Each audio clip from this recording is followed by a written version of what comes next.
The first one is always the hardest because obviously once you've got that first one up, because it sits together and slips in, you need to get that first one right so that the rest of them... That sounded really dirty. There's no other way to say it.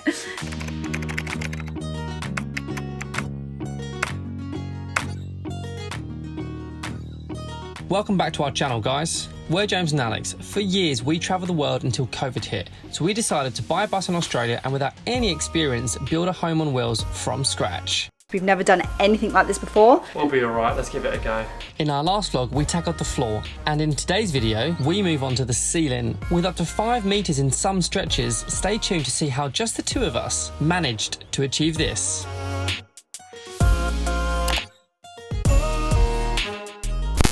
I really feel like that was our first step in the right direction in terms of actually building something, because we bought all of the tongue and groove panels that we need to fix the ceiling. So we have finally got our tongue and groove ceiling panels back to the house. Yay. And we've just done some measuring up in the bus, so we know that although the panels are currently at 4.8, we've measured up that the ceiling is 4.4, so we're going to need to cut every single one down to 4.4. There will be some instances where it will be a bit shorter because we've already got the shower in, so we're going to have to work around that and figure that out, but we're not going to worry about that one for now. This is the first time we have ever really used a circular saw, so I'm going to leave the first one to James, and then if I'm feeling up to it I might give it a go later, but yeah, I think James is going to be a bit better at this bit than me. A lot of this is just a trial and error because we've never done anything like this before. Yeah, so should we have a go? Let's cut it down. We'll be alright, let's give it a go.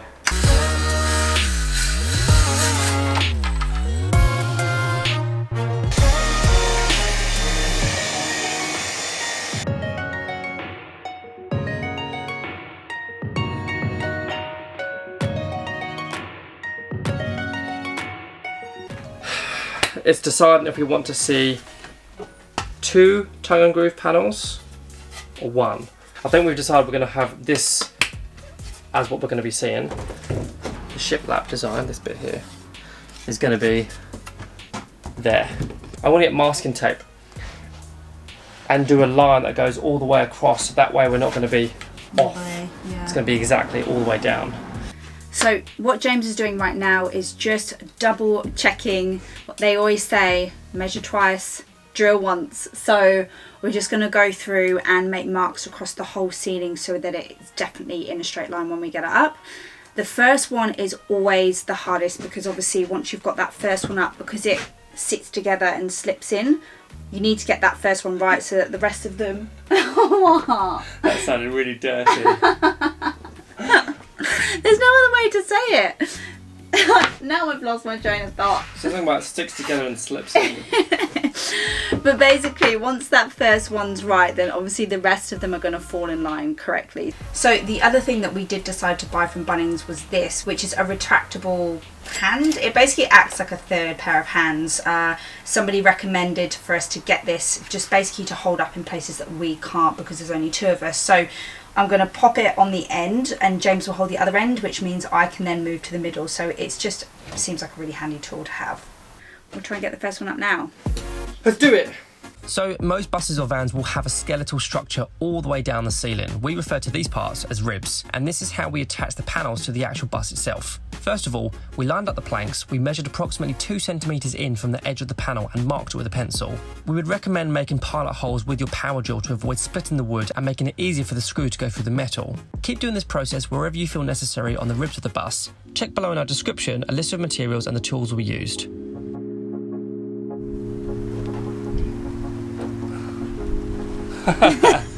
Yay! Happy end of the work day. That is a happy day. And look at our fabulous half a ceiling. Ta-da! This side's going to be a little bit more complex because A, we only have to go this far because that's where the overheads begin. Yeah. And B, we only have to go yay far because that's where our wall's going to be. So we're thinking build the wall and then butt these up to it. It'll be so much easier. But honestly, we are so proud that we've done this ourselves.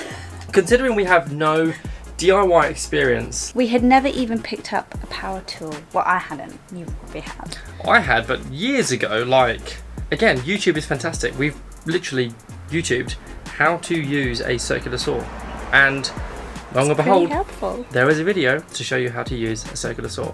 Honestly, if you want to do a van conversion, anybody can do it, because if we can do something like this, anybody can do it. It's exciting. Cheers. So James has just built this rather fancy frame, which is going to create a wall to cover the side of this shower. And the reason we need to do this first is because we basically want to butt up the roof against the wall, so we need to get that wall in first before we can continue doing the roof.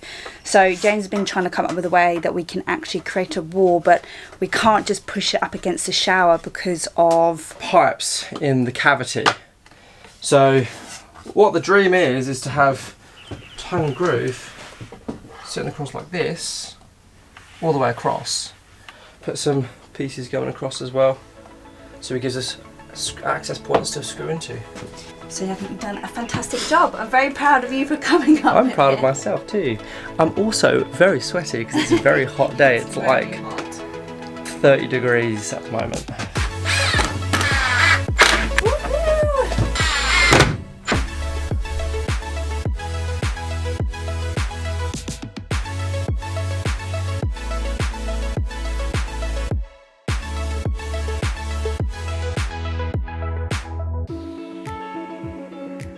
My hands are bruised 24/7. I'm in bed and my hands just seize up at night, and dreaming about builds, dreaming about partitions, dreaming about bench tops and walls. It's crazy. I've been having broken sleep pretty much since we started this. So I think this build has been a lot tougher than we anticipated. We knew it was going to be tough, but we're literally just having to research everything before we do it, because as we've said many times, we don't really know what we're doing. This is the first time we've ever attempted anything like this, so triple your time and double your budget. the time has come to varnish the ceiling. So we just spent a bit of time in Bunnings hunting basically for the right varnish. We walked in, and as always there is a ton of choice, and narrowing down exactly what you want is not necessarily the easiest task, especially when we have never even picked up a tin of varnish before.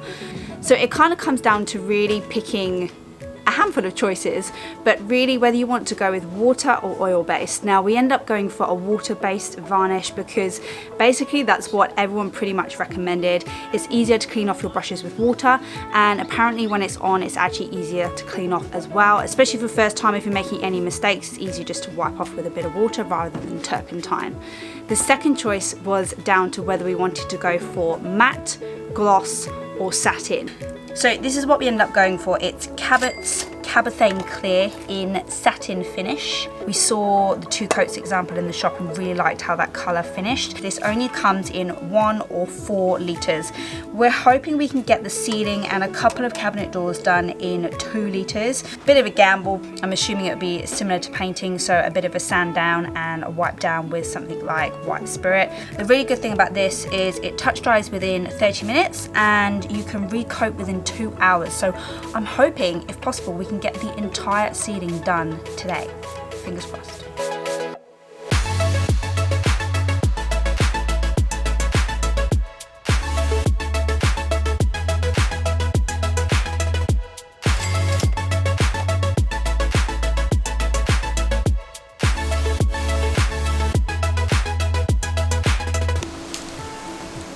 Alex is on second coat duty as we speak, and I must say it is looking rather swish. It's come out really good. I was a little bit worried after 1 coat that it didn't really make that much difference, but I feel like maybe 2, maybe 3, it looks really good. It's like, it makes it a bit of a more finished feel. Yeah, definitely.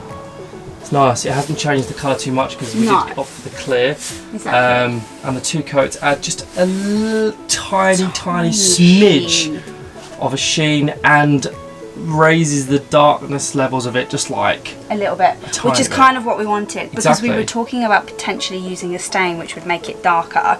So I feel like it's kind of a happy medium. It's not Yeah. too dark, but it's picked out some of the darker tones in the wood. So very happy.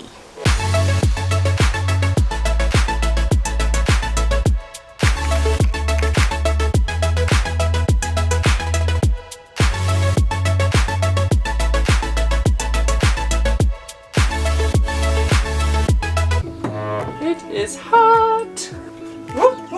Another day in the box.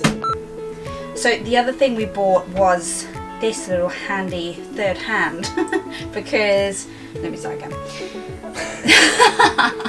So the other thing that we decided to purchase was this, which is, it basically just acts like a third. So the other thing that we decided to, blow bubble. So the other thing we decided to... Well done, James. Oh, I'm so happy.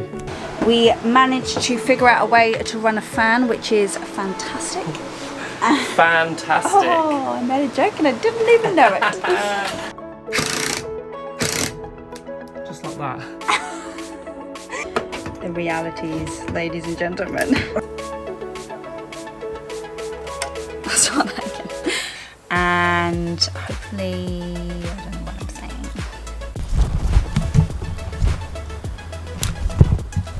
Oh.